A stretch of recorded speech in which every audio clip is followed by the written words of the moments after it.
Guys, welcome back to my channel. तो आज हम अंडर द ग्रीन लाइट के नेक्स्ट पार्ट को स्टार्ट करने वाले हैं। चैप्टर की स्टार्ट वहीं से होती है जहाँ पर मैथ्यू जिन के कोट को पकड़कर बोलता है कि मत जाओ, जिसे सुनकर जिन हैरान होते हुए उसकी तरफ देखने लगता है। लेकिन मैथ्यू तो अभी भी नींद में ही था। नींद में ही जिन के कोट को जोर से पकड़कर बोल रहा था, वो मैं नहीं था, तो प्लीज मुझे छोड़कर मत जाओ।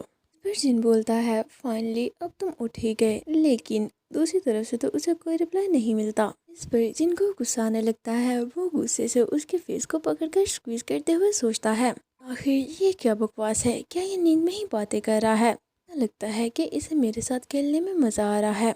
मैथ्यू को टच करने पर जिनको फील होता है कि उसकी बॉडी इस टाइम काफी ज्यादा हॉट है। इस पर वो सोचने लगता है, वेट, इसके पूरे कपड़े स्वेट से भरे हुए हैं, बिल्कुल ऐसे जैसे कोई डॉग बारिश में भीग चुका हो। कहीं ये इस वजह से नॉकड आउट तो नहीं, क्योंकि ये सिक है। ये सोचते हुए वो उसे मूव करके सोफे पर बैठ जाता है और मैथ्यू के सर को अपनी गोद में रख लेता है। वो समझ चुका था कि ओवरवर्क की वजह से इसकी ऐसी हालत हुई है।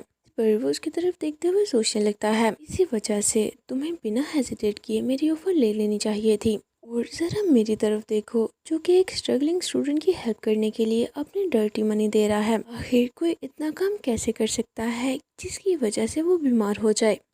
ये एक साइकोपैथ तो बिल्कुल भी नहीं हो सकता। एक साइकोपैथ होने के लिए ये कुछ ज़्यादा ही इनोसेंट है। लेकिन ऐसा भी नहीं है कि मैं तुम जैसे लोग से कम्प्लीटली हेट करता हूँ। लीगल मनी हासिल करने के लिए अपनी पूरी जान लगा देना बिल्कुल भी जोक नहीं है। मैं बहुत वीक हूँ, इतनी मेहनत करने की बजाय मैं तो मरना प्रेफर करूँगा। इतने में मैथ्यू नींद में अपना फेस उसकी तरफ टर्न करता है। इसके ऐसा करने पर जिन फ्लिंच हो जाता है और बोलता है, हे मुझे प्रोवोक करना बंद करो। अभी तब जब मैं खुद को कंट्रोल करने की पूरी कोशिश कर रहा हूँ। साथ ही उसके लिप्स को टच करते हुए सोचने लगता है, मैं चाहता हूँ कि मैं अभी तुम्हारे साथ वो सब कुछ करूँ, लेकिन मैं किसी ऐसे पर्सन के अनकॉन्शियस होने का फायदा नहीं उठाना चाहता जो कि पहले से ही बीमार है। लेकिन ये परवर्स होते हुए बिल्कुल एक इनोसेंट चाइल्ड की तरह लगता है। इसे देखकर तो मुझे डेजावूस हो रहे हैं। और उसके हेयर्स को टच करने लगता है जो कि उसे थोड़े फेमिलियर लगते हैं। जिसे देखते हुए वो सोचने लगता है, मैंने इससे पहले तुम्हें कहाँ देखा है, मुझे याद क्यों नहीं आ रहा। पता नहीं कि मैं मूड स्टेबलाइजर की वजह से रिलैक्स फील कर रहा हूँ या तुम्हारी डीप ब्रीथ जो कि मुझे डेजी फील करा रही है। इसी वजह से मुझे फील हो रहा है कि मैं गहरी नींद सोना चाहता हूँ।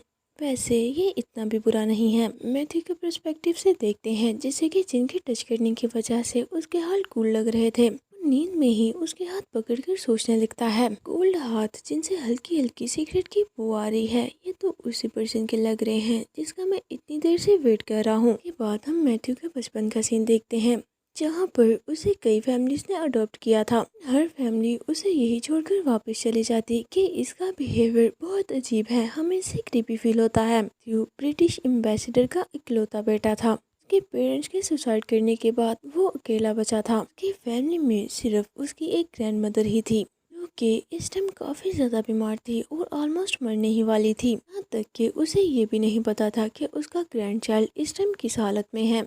ग्रैंडमा एक नोबल वुमन थी और उनका टाइटल भी ब्रिटिश एम्बेसडर की तरह काफी ऊंचा था। मैथ्यू के लिए बहुत सी इनहेरिटेंस छोड़कर गई थी। इसी वजह से बहुत सी फैमिलीज उसे अडॉप्ट करना चाहती थी ताकि वो उसके ट्रस्ट फंड की मनी को अपने लिए हासिल कर सके। अगर मैथ्यू के पेरेंट्स सुसाइड ना करते तो आज वो एक शानदार लाइफ गुजारा होता। उसे अडॉप्ट करने वाले हमेशा उस पर तरस खाया करते थे और उसे अपना पूरा प्यार देने का ट्राई करते थे, लेकिन हर बार मैथ्यू का रिएक्शन एक जैसा ही रहता। फोस्टर पेरेंट्स उसे गिफ्ट ला कर देते, उसके इंटरेस्ट पूछते और भी बहुत सी चीजें, लेकिन मैथ्यू तो उनकी ऐसी बातों से काफी ज्यादा डिस्टर्ब हो जाता था। वो उस टाइम बस यही सोचता था कि ये कितना शोर कर रहे हैं, पता नहीं, लेकिन मैं बस ये चाहता हूँ कि ये मुझे अकेला छोड़ दें।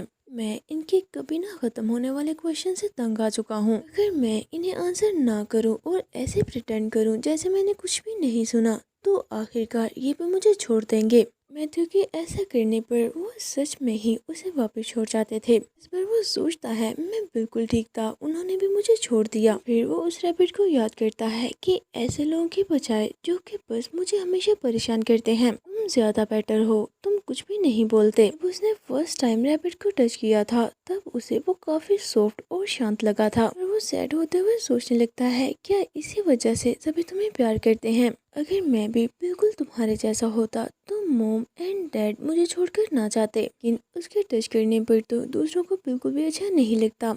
एक बच्चा आकर जल्दी से उसे रैबिट छीन लेता है। ये तुम इस तरह से मेरे रैबिट को क्यों टच कर रहे हो? ये मेरे अडॉप्टिंग पेरेंट्स ने मुझे गिफ्ट दिया था। लेकिन मैथ्यू तो उसे कोई भी रिप्लाई नहीं करता। वो बस चुपचाप अपना फेस नीचे किए वहाँ पर बैठा हुआ था। जिसे देख कर वो बच्चा गुस्से से बोलता है, तुम बहुत अनोइंग हो, और साथ ही अपने रैबिट को लेकर वहाँ से चला गया था। ये जाने के बाद छोटा मैथ्यू सैड होते हुए सोचने लगता है, इसने बिल्कुल ठीक कहा, ये रैबिट मेरा नहीं है। में कोई पर्सन उसके सामने आकर उसे उठाने के लिए अपना हाथ उसकी तरफ बढ़ाता है। ये तुम यहाँ ऐसे क्यों बैठे हुए हो? अगर तुम्हें अपने लिए कुछ चाहिए तो उस पर गिव अप मत करो।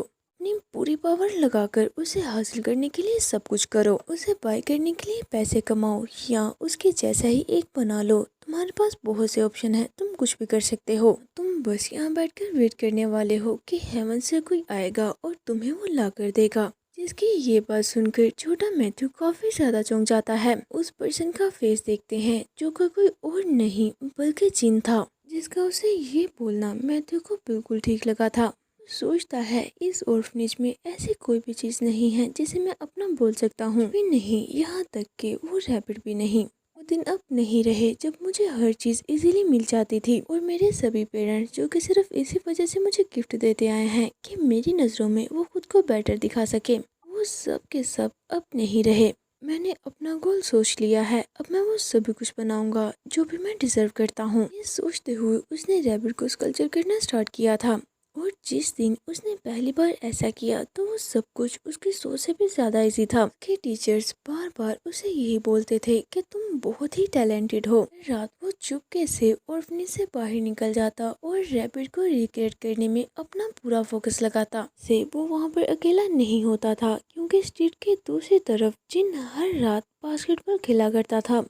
एक दिन फाइनली उसने मैथ्यू को वहाँ नोटिस कर ही लिया। पर अब वो मैथ्यू के पास आते हुए पूछता है, तुम हमेशा ये क्या हैकिंग करते रहते हो? क्या ये एक पोटैटो है? इसके ऐसा बोलने पर छोटा मैथ्यू दुखी मन से उसकी तरफ देखते हुए सोचने लगता है कि ये एक पोटैटो नहीं है। कुछ महीनों में उन्होंने ये पहली बार एक दूसरे से बात की थी। एडवाइस की वजह से तो मैथ्यू ने ये करना स्टार्ट किया था, लेकिन ऐसा लगता है कि उसे इसकी जरा भी परवाह नहीं है। ये तो शायद ये मिट्टी के अलावा कुछ भी नहीं है, लेकिन इतना काफी था। उस टाइम में इससे भी ओके था। यही बेहतर था कि जितनी देर तक वो मुझे नोटिस ना करता, मैं उतनी ही देर तक वहाँ बैठा उसे देख सकता था। वहाँ बैठकर उसे ऑब्जर्व करता कि बातें करते हुए वो कैसा लगता है, और साथ साथ मैं सीक्रेटली उसकी फिंगर्स की शेप भी नोट करता था। वो ऐसा था जो इजीली दूसरों के लिए स्टैंड ले सकता था।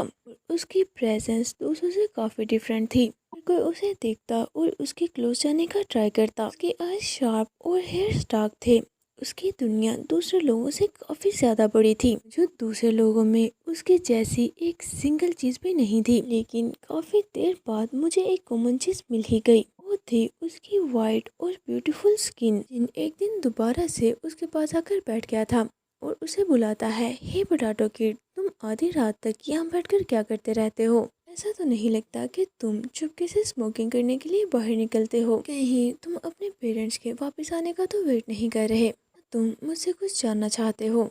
फिर तुम हमेशा के लिए यहाँ पर बैठकर उनका वेट करोगे तो तब भी वो वापस नहीं आएंगे। जिन्होंने तुम्हें अबंडन कर दिया हो वो कभी भी वापस नहीं आते। यहाँ तक कि तुम उन्हें ये भी नहीं बोल सकते कि यहाँ पर तुम्हें लॉक करके रखा गया है। इसकी ये बात सुनकर मैं तो सोचने लगता है कि तुम बिल्कुल गलत कह रहे हो। इस टाइम तो तुम्हें देखकर ऐसा लग रहा है वो तुम ही हो जो हर रात यहाँ किसी के आने का वेट करते हो। अपने हाथ में पकड़े रैबिट के स्कल्पचर को रब करते हुए सोचता है, मैं तुम्हें ये दिखाना चाहता था कि फाइनली मैंने अपना रैबिट कंप्लीट कर लिया है, और जैसा तुमने बोला था ये मैंने अकेले ही किया है। इससे पहले कि वो उसे दिखा पाता, जिन वहाँ से उठकर जाने लगता है। मैंने से पहले वो मैथ्यू के हेयर्स में अपना हाथ फिराते हुए बोलता है, जाओ जाकर सो जाओ। अगर तुम ऐसे ही बैठकर वेट करते रहोगे तो तुम कभी भी बड़े नहीं हो पाओगे। कि टच करने की वजह से उसकी हार्ट बीट काफी तेज हो चुकी थी। इस पर वो सोचता है ये काफी वेird है। ठंडी और तेज हवा चलने के बावजूद भी मेरी बॉडी इतना वार्म क्यों फील कर रही है। उसी रात ही मैथ्यू को तेज बुखार हो जाता है। वो बीमार था तो उन्हीं दिनों में रैबिट भी मर जाता है। तो फिर मैथ्यू अपने स्कल्पचर वाले रैबिट को लेते हुए सोचता है, थैंक गॉड, ऐसा होने से पहले मैंने इसे कंप्लीट कर लिया है।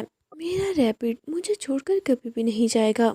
इस बच्चे का रैबिट था, वो रोते हुए मिस को बताता है कि मिस, मुझे पता चल गया है कि किसने ऐसा किया है। इस पर मिस उससे बोलती है कि मैं पता कर लूंगी कि उसके साथ ऐसा कैसे हुआ है, लेकिन चलो पहले हम अंदर चलते हैं। जिसे सुनकर वो बच्चा मैथ्यू की तरफ देखते हुए अपने आंसुओं को साफ करके बोलता है, प्लीज मिस, आपको ये पता करना ही होगा कि उसके साथ ऐसा कैसे हुआ है। इतने में वो देखता है कि छोटा मैथ्यू तो अपने रैबिट को लेकर काफी ज्यादा खुश था। वो उसे हग करते हुए बड़ी सी स्माइल कर रहा था, जिसे देखकर उस बच्चे को बिल्कुल भी अच्छा नहीं लगता। बाद हम प्रेजेंट में मैथ्यू को देखते हैं, जो कि अपनी आइज को रब करते हुए उठ जाता है कि आखिर में कितनी देर से सो रहा था। देखते हैं कि उसके ऊपर जिन का कोट था, जिसके साथ जिन ने मैथ्यू को कवर करने का ट्राई किया था। उस कोट के ऊपर एक मेडिसिन की डिब्बी भी पड़ी हुई थी, जिसे देख के मैथ्यू काफी ज्यादा चौंक जाता है और जल्दी से डिब्बी को पकड़ते हुए बोलता है, ये तो जिन की है, और साथ ही जल्दी से खड़ा होकर चिल्लाते हुए उसे बुलाने लगता है। लेकिन जब बार बार बुलाने के बावजूद भी उसे कोई रिप्लाई नहीं मिलता, तो वो काफी ज्यादा सैड होकर डिब्बी देखते हुए सोचने लगता है। इसे देखकर ऐसा लग रहा है कि जिस टाइम मैं सो रहा था तब तुम मुझसे मिलने यहाँ आए थे। पीछे अपनी सैंड से भरी हुई जैकेट और एक पेन किलर छोड़ गया है। इसे देखकर मुझे बहुत पैथेटिक फील हो रहा है। इतनी देर तक वेट करने के बाद ये बिल्कुल भी फेयर नहीं है। और फिर वो सोफे पर बैठकर उसकी जैकेट को स्मेल करते हुए सोचता है, मैं बहुत डिसअपॉइंटेड हूँ और गुस्सा भी, क्योंकि मैं तुम्हें मिस कर रहा हूँ। इसके बाद हम यूनिवर्सिटी का सीन देखते हैं और प्रोफेसर मैथ्यू का काम चेक करते हुए बड़ी सी स्माइल कर रहा था और उससे बोलता है, मैथ्यू तुम बहुत स्लो हो, लेकिन अगर तुम ऐसे ही काम करते रहे तो तुम टाइम पर अपना काम कंप्लीट कर लोगे। तुम्हारा ये पीस पिछले पीस से थोड़ा डिफरेंट है, मुझे ये काफ़ी अच्छा लगा, तो अब तुम बस इसी पर ही काम करना। मैथ्यू बस यही बोलता है, ठीक है सर। हम देखते हैं कि आज भी उसने क्लासेस नहीं लगाई थी और कैप से अपने फेस को कवर कर रखा था। प्रोफेसर के ऑफिस में उसके साथ साथ यंग भी खड़ा था। प्रोफेसर अब यंग का काम चेक करते हुए बोलने लगते हैं, देखकर तो ऐसा लग रहा है कि अब तुम दोबारा से सिर्फ और सिर्फ पिल्स और हैंग आउट करने पर ही फोकस कर रहे हो। अगर ऐसा ही चलता रहा तो इस दफा मैं तुम्हें पास नहीं करूंगा, थोड़ा और क्रिएटिव होना पड़ेगा। वैसे क्या तुम्हें अपने टैलेंटेड फादर को देखकर भी एम्बेरस फील नहीं होता? वह यंग तो एम्बेरस होते हुए मन में सोचने लगता है कि शिट, इन्हें ये कैसे पता चल गया, अब मैं क्या बोलूं, मेरे माइंड में तो कुछ भी नहीं आ रहा। मुझे इनके ये वर्ड्स बहुत बुरे लगते हैं। आखिर मेरे फादर का पुलिस हेड होने से मेरी स्कल्पचरिंग के साथ क्या ताल्लुक है?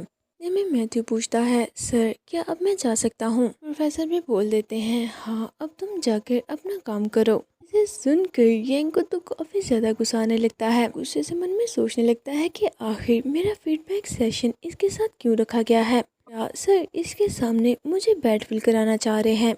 एटलीस्ट उन्हें मेरे सामने तो अपनी फेवरिज्म को हाइड करना चाहिए था। के बाद हम मैथ्यू को क्लासरूम में काम करता देखते हैं। इतने में यंग भी वहाँ आ जाता है। वो मैथ्यू को देखते हुए बोलता है, वैसे ऐसा पर्सन होना जो हमेशा ही आपकी फेवर करे, ये तो काफी अच्छा होगा ना। ज्यादातर पुअर बच्चे तो स्कूल भी नहीं जा पाते, लेकिन तुम्हारे साथ तो उल्टा ही है। प्रोफेसर तो हमेशा तुम्हें देखकर पागल ही हो जाते हैं। ऐसा तो नहीं कि तुमने उन्हें रिश्वत दी है? और उसके एज के क्लोज आते हुए बोलता है, लेकिन कैसे? क्या अपनी पार्ट टाइम जॉब से तुम्हारे पास कोई स्पेशल स्पॉन्सर है जो कि तुम्हारे लिए ऐसा कर सकता है? स्माइल करते हुए बोलता है, वो मैं तो बस तुमसे पूछ रहा हूँ, बस मैं क्यूरियस था क्योंकि तुम एक ऑर्फिन हो ना। देखते हैं कि उसके ऐसा बोलने पर भी मैथ्यू अपना फेस नीचे किए खड़ा था, जिसे देखकर वो मन ही मन स्माइल करते हुए सोचता है, लगता है कि इसे मेरा ऐसा बोलना अच्छा नहीं लगा ना, मैं इसे थोड़ा और उकसाने का ट्राई करूं। वो ये सोच ही रहा था कि इतने में मैथ्यू बोलता है, राइट नाउ मेरे पास बिल्कुल भी टाइम नहीं है कि मैं तुमसे डील कर सकूं। क्या तुम जानते हो कि कोई और तुम्हारी तरह मेरे साथ खुद को कंपेयर नहीं करता? इसे सुनकर यंग काफी ज्यादा चौंक जाता है। वो हैरान होते हुए उसकी तरफ देखने लगता है, क्योंकि ये फर्स्ट टाइम था जब मैथ्यू ने उसे आंसर किया हो। मैथ्यू अपनी बात को कंटिन्यू करते हुए सीरियसली उसकी तरफ देखकर बोलता है, मुझे कोई फर्क नहीं पड़ता अगर तुम अपनी सेल्फ स्टीम बूस्ट करने के लिए मेरा यूज करते हो, लेकिन तुम्हें खुद पर काबू रखने का ट्राई करना चाहिए, कि तुम्हारी वजह से मुझे परेशानी हो रही है। और वैसे भी आज मैं बहुत थक चुका हूँ, क्यों ना हम ये गेम किसी और दिन खेलें। इसके बाद सीन शिफ्ट होता है। हम जिन को प्रेस कॉन्फ्रेंस में देखते हैं, वहाँ पर शिनहाई कंस्ट्रक्शन को म्यूजियम की कंस्ट्रक्शन के राइट मिल जाते हैं और उन्होंने जिन को स्पीच देने के लिए बुलाया होता है। पर जिन स्माइल करते हुए बोलता है, सबसे पहले मैं आप सभी को थैंक्स बोलूंगा कि आपने हम पर बिलीव करते हुए हमें कंस्ट्रक्शन राइट्स दिए हैं। प्रॉमिस करते हैं सिटीजन्स हमसे बिल्कुल भी डिसअपॉइंट नहीं होंगे और आपको बहुत अच्छे रिजल्ट्स मिलेंगे। जिनने अपनी मेहनत से बिना चीट किए फाइनली ये हासिल कर ही लिया था। ये न्यूज़ टीवी पर सीईओ भी देख रहा था। इसके बाद हम दोबारा से जिन को देखते हैं, जो कि काम खत्म करने के बाद फाइनली घर वापस पहुंच जाता है। वो अंदर जाते हुए अपनी टाई लूज करके सोचने लगता है, इन दिनों मैंने कुछ ना कुछ करके थोड़ा बहुत तो सो ही लिया था, लेकिन मैं अभी भी थका हुआ फील कर रहा हूँ। आजकल मुझे बस स्टूडियो में ही रिलैक्स्ड फील होता है। ऐसा लगता है कि मेरा हार्ट अभी भी पुअर है। चाहे जितना मर्जी टाइम गुजर गया हो, उस बेसमेंट में ही जाकर रिलैक्स्ड होता हूँ। ये कितना ज़्यादा रिडिकुलस है। शायद मैं उसके आसपास होने से कंफर्टेबल फील करता हूँ, क्योंकि वो बहुत गुड लुकिंग है। इसलिए मैं कोई बोलता है, जितना मैंने सोचा था तुम तो उससे पहले ही वापस आ गए। इस वॉइस को सुनकर जिन वहीं पर फ्रीज हो जाता है। देखते हैं वहाँ पर तो सीईओ था, जो कि जिन को देखकर स्माइल करते हुए वेलकम होम बोलता है और बोलता है, तुम्हें तो बिजी होना चाहिए ना, कि तुम अब शिनहाई कंस्ट्रक्शन के हेड होने का प्रिटेंड जो कर रहे हो। अपने घर में देखकर जिन सीरियस होते हुए पूछता है कि तुम यहाँ क्या कर रहे हो, जिस पर सीईओ बोलता है, मैं यहाँ पर तुम्हारे आने का वेट कर रहा था। घर बहुत अच्छा है, शायद तुम्हें अपने लिए सिक्योरिटी हायर करनी चाहिए। अपनी बर्थडे डेट की बजाय अपना पासपोर्ट कोई और रखना चाहिए। एनीवे कांग्रेचुलेशन, तुम्हें राइट्स मिल ही गए। ये बोलते हुए वो जिनके क्लोज आने लगता है। अपने हाथ में पकड़ी सोजो की बोतल दिखाते हुए उससे बोलता है, ये तुम्हारा गिफ्ट है। मुझे पता है कि तुम्हें एक्सपेंसिव अल्कोहल्स अच्छी नहीं लगती, इसीलिए मैं तुम्हारे लिए सबसे चीप वाली लाया हूँ। तुम्हें ये जरूर ही अच्छी लगेगी। इसे सुनकर अब जिन भी इस्तेमाल करते हुए बोलता है, आई गेस कि तुम बिल्कुल ठीक कह रहे हो। तुम्हें कोई आइडिया नहीं है, जब मैं जेल में था तो उस टाइम मैं इस घटिया ड्रिंक को पीने के लिए भी मरा जा रहा था। साथ ही काफी ज्यादा सीरियस फेस बनाते हुए उससे बोलता है, क्योंकि तुम काफी लेट हो, इसीलिए अब मैं तुम्हें और ज्यादा सर्व नहीं करूँगा। तुम मेरे कुछ भी नहीं लगते, तो मैं तुमसे नाइस बनते हुए बस यही बोलूँगा कि अभी मेरे घर से दफा हो जाओ। फिर सीईओ उसे इग्नोर करते हुए बोलता है, मैं तो बस यहाँ अपनी पेमेंट कलेक्ट करने आया था। मैंने कंस्ट्रक्शन राइट्स पर गिव अप कर दिया था, जैसे कि तुम चाहते थे। फिर जिन बोलता है, मैंने सुना है कि इंसान बूढ़ा होने के साथ साथ डेट भी होता जाता है। आई गेस कि ये सच है। यहाँ आने से पहले एग्जैक्टली तुम सोच क्या रहे थे? फिर सीईओ बोलता है, शिनहाई कंस्ट्रक्शन सिर्फ इसी वजह से राइट हासिल कर पाई है क्योंकि बर्मिंघम कंस्ट्रक्शन ने पार्टिसिपेट नहीं किया था। क्या तुम इसे एग्री नहीं करते? फिर जिन बोलता है, ऐसा तो नहीं कि तुमने जानबूझकर पार्टिसिपेट नहीं किया। अच्छे से समझ लो कि तुम कर ही नहीं सकते थे, क्योंकि उस टाइम तुम इन्वेस्टिगेशन में बिजी थे। फिर सीईओ उसके क्लोज आते हुए स्माइल करके बोलता है, मेरा यकीन करो, मैंने खुद से ऐसा किया है। मैं सच में तुम्हें इम्प्रेस करना चाहता था। एनीवे, तुम्हें जेल भेजने के लिए मुझे माफ कर दो। अगर तुम शिनहाई कंस्ट्रक्शन में रहने की जिद न करते तो तुम्हारे साथ ऐसा ना होता। इस पर जिन सोचने लगता है कि ये वर्ड्स कितने खोखले लग रहे हैं। ये बास्टर्ड सिर्फ एक ही चीज के लिए यहाँ आया होगा, ये मुझसे यही चाहता होगा कि पुराने टाइम की तरह मैं इसके सारे कमांड फॉलो करूँ। ये सोचते हुए वो फौरन ही उसे पुश करके वॉल के साथ लगाकर सामने आ जाता है और हल्की सी स्माइल करके उससे बोलता है, क्या मेरे साथ मजे करने के लिए तुम मरे जा रहे हो? कर वो स्लोली उसके क्लोज जाने लगता है, ये सोचते हुए कि मेरा तुम्हारी डिजायर्स को कंप्लीट करने का कोई प्लान नहीं है। जिस पर सीईओ उसे थोड़ा दूर हटते हुए बोलता है, ऐसा लगता है कि तुम्हें कोई मिसअंडरस्टैंडिंग हुई है। मैं बस तुम्हारे साथ अपने रिलेशनशिप ठीक करना चाहता हूँ। साल किसी भी गुस्से को खत्म करने के लिए काफी है, क्या तुम्हें ऐसा नहीं लगता? मैं बस चाहता हूँ कि तुम दोबारा से मुझे सर बुलाओ। सुनकर जिनको गुस्सा आने लगता है, वो उसे टच करते हुए बोलता है, लेकिन तुम्हारी बॉडी तो कुछ और ही कह रही है। एक ओल्ड पर्सन के साथ खेले हुए मुझे काफी देर हो गई है। वैसे भी आजकल मैं एक यंग बॉय के साथ सो रहा हूँ, जो कि सच में कमाल का है। कुछ दिन पहले तो मैंने बिना पिल्स यूज किए ही उसके साथ वो सब कुछ किया। मैं तो ऑलमोस्ट मरने ही वाला था। मुझे लगता है उसे देखने से ही मेरी बॉडी रिएक्ट करने लगती है। सुनकर सीईओ दुखी होते हुए उससे पूछता है, क्या तुम ये सब कुछ मुझे इसलिए बता रहे हो कि मुझे गुस्सा आएगा? क्या तुम्हें सच में यही लग रहा है कि मैं इतनी दूर सिर्फ तुम्हारी बॉडी के लिए आया हूँ? मैं इतना भी गिरा हुआ पर्सन नहीं हूँ। ये सब सुनकर सच में मैं बहुत डिसअपॉइंट हुआ हूँ। जिसे सुनकर अब जिन भी अपने सर को झुकाते हुए बोलता है, क्या सच में तुमने मेरी बात का बिलीव कर लिया? मैं सच में तुम्हारे साथ कुछ भी नहीं करना चाहता, तो अभी यहाँ से दफा हो जाओ, इससे पहले कि मैं तुम्हें मार डालूं। ये बोलकर जिन एक रूम में चला जाता है। अंदर जाते ही उसने डोर बंद कर लिया था। उसके जाने के बाद सीईओ नीचे पड़ी उसे बोतल को उठाता है जो कि वो जिन के लिए गिफ्ट लाया था, और दुखी होते हुए सोचने लगता है कि बस तुम्हारे साथ एक ड्रिंक करना इतना ज्यादा डिफिकल्ट क्यों है? सच में तुम मुझसे इतनी ज्यादा नफरत करते हो तो जेल से निकलते ही तुम्हें मुझे मार देना चाहिए था। तुम ही हो जो कि मुझे अपने पास बुलाने के लिए बार बार एक्सक्यूज दे रहा है।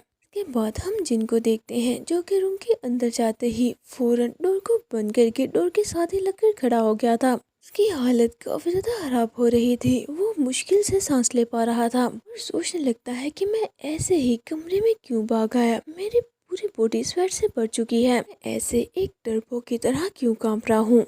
उसे अपनी ऐसी हालत पर काफी ज्यादा गुस्सा आ रहा था। वो कांपते हुए सोचता है, मैं उसे अपनी ऐसी हालत नहीं दिखाना चाहता। अगर उसे मेरी वीकनेस पता चल गई तो वो ऐसे ही मेरे लिए परेशानियां खड़ी करने लगेगा। डॉक्टर की उसी बात को याद करता है कि अगर तुम पिल लेना छोड़ना चाहते हो तो तुम्हारे सिम्टम्स पहले से भी ज्यादा हो जाएंगे। बार बार पिल्स की क्रेविंग होगी। बर्दाश्त करना काफी ज्यादा मुश्किल होगा। अगर तुम पिल्स के अलावा किसी और चीज पर फोकस करते हो तो तुम इजीली अपने सिम्टम्स को कंट्रोल कर पाओगे। याद करते हुए जिन सोचने लगता है, मैं ऑलमोस्ट अपना कंट्रोल लूज करने वाला हूँ। मुझे बहुत ज्यादा क्रेविंग हो रही है। इसके बाद हम दोबारा से यूनिवर्सिटी का सीन देखते हैं। यहाँ पर मैथ्यू को देखकर उसके आसपास वाले लोग बातें कर रहे थे। क्या सच में ये हमेशा से ऐसा ही था? मैंने उसे फर्स्ट टाइम इतनी देर तक बात करते देखा है। जिस पर दूसरा पर्सन बोलता है, मुझे लगा था कि ये एक शांत और मॉडल स्टूडेंट है। हंसने लगते हैं कि अब उस बेवकूफ को इसे तंग करना बंद कर देना चाहिए, वरना इसके लिए बिल्कुल भी अच्छा नहीं होगा। ये बातें पीछे से यंग भी सुन रहा था। वो गुस्से से उन्हें अपना मुंह बंद रखने का बोलता है। मैथ्यू को देखते हैं जो कि जाते हुए काफी सैड मन से सोच रहा था, पता नहीं अब मैं दोबारा उसे कब देख पाऊंगा। मुझे उसका और कितनी देर तक वेट करना होगा। क्या होगा अगर मैं कभी भी उसे दोबारा ना देख पाया? उसका इस बारे में ना जानना ऐसे फील हो रहा है जैसे मुझे मार ही डालेगा। यानी कि मैं उसका वेट कर रहा हूँ और जिनको इस बारे में पता भी नहीं है।